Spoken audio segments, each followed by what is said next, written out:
السلام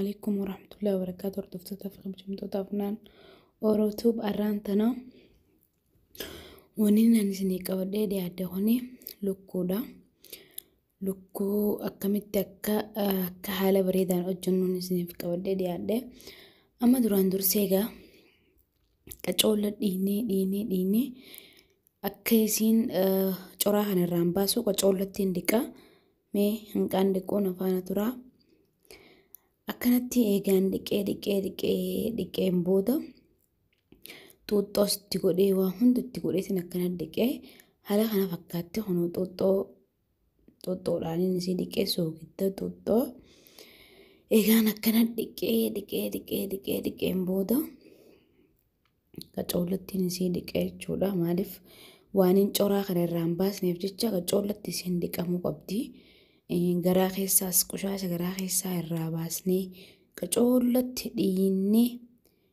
dhiinnee finneen booda akkanatti haala kanaan jechuudha. Isiin haala kanaan akkana bareeddee gisee akkanatti addaattee hunoo daalmee waan fakkaattu aannan loonii eega akkana fakkaatteen booda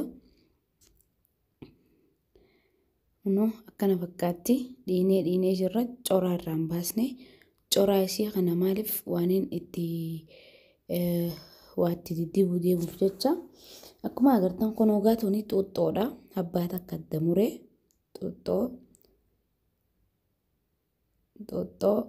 ni cunfitta saanatti jechuudha. Xuuxxoo abba lama cuffattee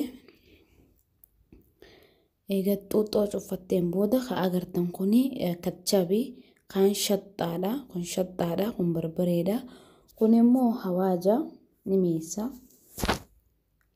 Egaa kun barbareedha, kun shaxxaa kachab asin naqattan jechuudha. Akkanatti haala kanaan eegatti naqattaniin booda kun ammoo hawaaja mushakkala jechuun hawaaja waa hundaati jechuudha. Kunis filfilii fi kammoona.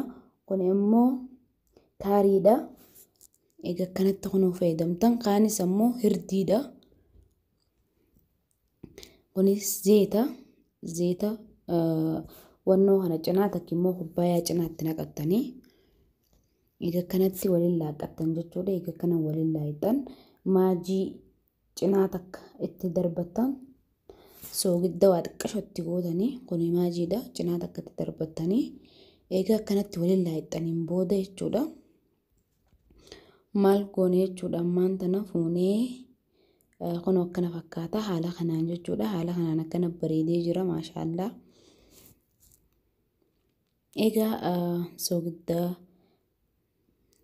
waa xiqqootti naqattanii hunoo amma lukkuu as fudhadhee lukkuun haala kanaan bareeddee hunoo akkanatti maashaallah addaattee jirti. Haalaan dhiquu qabda lukkuu maaliif waan coraa kanarraan baasneef haalaan dhiqamuu qabdi lukkuun. Garaan keessi bakki hundinuu soogiddaa fi waan hundaan jechuudha. Egaa kunoo akkana garaa isii keessa waan hawaaja takka immoo waan waliin lallaa'ina san garaa isii keessa akkana dibna. Qacoollee garaa isii keessa dibamuu qabdi jechuudha. Akka booda misee nyaattu haalaan namatti mi'ooyti jechuudha. Wanni hundinuu garaa isii keessa seenuu qaba. Haala kanaan akkana gubbaa isheetis dibnee eega akkanatti hunda dibneen booda fuunee coraa isii xiqqashoo irraa ol qaqabnee keessa nanneena. Maaliif akka likkii keessa sasseenee mi'aawu jechuudha.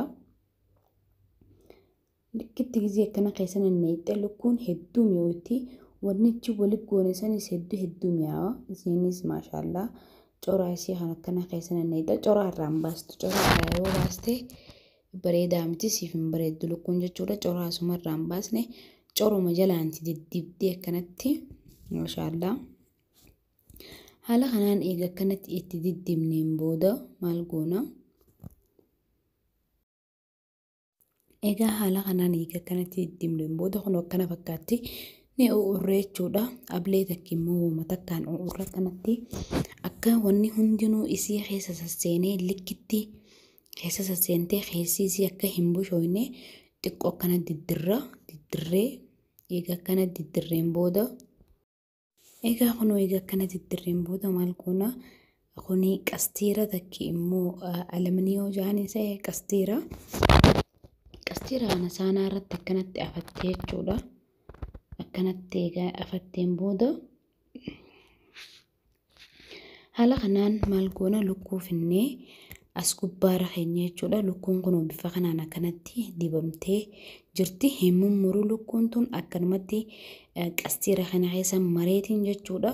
Haala kanaan akkana qastiira kanaan maree qacoollee maruu qabda akka likkisiif bilchaattu jechuudha. Yoo feetes firoma naquu ni dandeessa. Ammaan tana osoo takka bishaanitti hin bilcheessine ani garuu immoo eegaan akkana godheen booda bishaan keessatti hin bilcheessa. Kuni distiidha. Distii xiqqaataati. Eegaan isii mareen booda bishaan keessa kaayetiin takka ganfal godha. Takki immoo takka falak godha. Egaa kuni immoo jinnichaa fi kaarootii fi shunkurtaa walitti akaayee ruuzaa fi akkana walitti godhee lukkuun kun haala kanaan akkana bilchaattaa jirti. Xiqqashuma gizeesiin shiish jettee xiqqashoo gizeesiin bilchaattee maaliif firuma gizeen eetti akka egaa kuni malaaqaa xiqqaa tokko hawaaja ruuzaati. Hawaaja ruuzaa waan hunda jechuu wal keessatti qaqqabsaa fadhu qafade haa ta'u hawaaja ruuzaati hedduu mi'eessa. Egaa kunis hawaaja zulbiyaanaati. Waan hunda wal keessaa qaba. Qarfaa, heel, qurunful waan hunda qaba. Walitti daakkiidha jechuudha. Hedduu bareeda. Filfil kammoona waan hunda qaba. Akkanatti egaa walitti gooteen booda walitti akooyitta qacoolatti jechuudha. Amma lukkuu jalaa dhaamsadheetiin jira. Maaliif bishaan lukkuu san keessaatiin ruuza waan hin naqachuu fadhuuf jecha jalaa dhaamseetiin jira. Lukkuunis waan firuma seenuuf firuma naquuf deemuuf jecha haala kanaan akkanatti irraa baneetiin jechuudha. Kunoo maraqni isaa kuni gadi hin neexu ruuzatti naqadhaanii ruuzatti fayyadame jechuudha. Hedduu mi'eessa ruuza hedduu namatti tolaasi. Maaliif bakka bishaan aadiitti neexu yoo bishaan isaa kanatti neexxe hedduu mi'eessa hedduu mi'aawaadha jechuudha. Amma eegaa kunoo lukkuu akkuma agartan kanatti bilchaattee jirti. Qastiira kana akkanatti irraa babbannee jechuudha. Irraa babbannee haala kanaan kunoo bilchaattee jirti. Coraan isiitti sirruma jira ganaa oobituudha hedduu. Ani jarjara waan hin jiruu fi xiqqasho silaa qabbaneessuun qaba. Za'aan irraa kutee kunoo lukkuun taan takkittiinis haala kana fakkaatti. Bishaan isii jalaa kana akkanumatti waliin firuma keessa jechuudha. Akka goggooddee haala bareedaadhaan mi'ooytutti. Amma maal goona lukkuu tana fuunee kuni zeeta fuunee irra rabnaa jechuudha. Zeeta fuunee isii irra rabnee diddibna. Maaliif waaniin hawaaja takki immoo waan reefuun tanaa san kan waliin laaqesaniin irra dibuu fadhuuf jecha zeeta akkanatti itti neexa. Maaliif xiqqashoo irra firfirsita akka likkisii qabattu jechuudha. Hawaaja san gizee firuma neexu diimaatti akka bareeddee siif as baatu. Haala kanaan akkuma agartan kanatti jechuudha zeeta irra dibannee jirra. Ammaan tanaa kunoo hawaaja reefuun tanaa san akkanatti haala kanaan irra eega diddibneen booda qacoolloo waliin geenya. Maaliif hoggaa firuma neenne akka likkitti diimattee bareeddu jechuudha. Ruuzarra gizee keenyu. Egaa kunoo haaluma kanaan lukkuun tana fakkaatti. Haala kanaan yoo gootan hedduu namatti tolaa. Kunoo akkuma agartan kanatti isii hunda dibeetiin jira. Kunoo ammaan tana firuma naquuf hin deeme jechuudha. Firuma naqeetiin jira. Kajalaatiin shitee amma ganaa ka gubbaa hin shinne. Akka nagaa nyaanne haala kanaan hoggaa akkanatti hojjettan hedduu namatti tolaa. Hedduu mi'aawa maashaallah isiniin jaa. Kunoo bishaan maraqaa isaa sanis gadi hin naqu. Ruuzatti naqadhee jechuudha. Kunoo itti naqadheetiin jira. ruuza chittiin naqachuuf waan hin deemuuf jecha kunoo haala kanaan akkanatti hedduu mi'aawagaa bishaan isaa sanis jechuuf fayyadamtan jechuudha. Badala qisaas ta'uu kun soogidda itti naqadha. Qiyaasa hanqatti naqattan gaa'isnuun beektan qaccee habbata akkaanti darbadha. Ruuza eegaan dhiqee kunoo akkanatti ruuza itti naqadha jechuudha. Bishaan danfee waan jiruuf jecha ruuza akkanatti eegatti naqatteen booda hedduu namatti tola, hedduu mi'aawaa maashaallah. Kuni qaccee bofboffee takkiimmoo qaccee bofboffee gurguddoo san takkiimmoo biibaar jaaniini biibaar haala saniin akkanatti itti naqatta.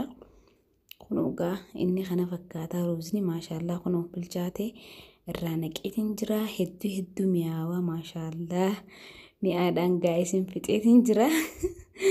Yoo ka'e isinitti tolu taate subscribe gootan, share gootan, like gootan an torbaan irraa isiniif qabadheetiin dhiyaadha jechuudha. Nyaata garagaraa nyaata babbareedaa adda addaa jechuudha. Dhalaan takka ammoo jaarsa isii maaliin qabdi nyaata bareedaa yoo gooteef jaarsa kee haalaan itti gammade jechuudha. Nyaata bareedaa akkanaa kana gootee yoo jaarsa keetiif dhiyeessite haalaan itti gammada inninis jechuudha. Atis haalaan fi gammadda maaliif jaarsa kee uuma agartee fuutee dura hin qaayin siin ja'a. Yoo biyya namaa jiraattes biyya gaafa galte haala kanaan akkanatti hojjettaa fi haala kanaan ammaan tana maal kunuuf furumarraa baasne jechuudha. Haala kana fakkaatti diimattee bareeddee maashaallah haalaan namatti tolti. Egaa akkuma jenne sanitti amma kana fuunee ruuzarra kaayannaa lukkuu tana jechuudha. Egaa akkuma agartan kanatti kun ruuzniinis kana fakkaata lukkuunis tana fakkaatti jechuudha. Fayyuma isiiti bilchaattee jirti dhugaa nyaattees hedduu waan namatti toltuuf jecha. Bilchaattee jirti hoggaa nyaattees hedduu waan namatti toltuuf jecha kunoo haala kanaan kuni baqdoonis fuutee waa xiqqoo murtee kanatti lubbuu isii irra keessaa fi nama fayyaa fakkaatti jechuudha. Haala kanaan laaqanna kun amma kanuma mana keenyaati jechuudha. Anaa fi jaarsa kiyyaa fi nama tokkoon nu bira jira jechuudha. Haala kanaan dhiyeessa maashaallah hedduu jaalata nyaata kana jaarsa kiyyaa.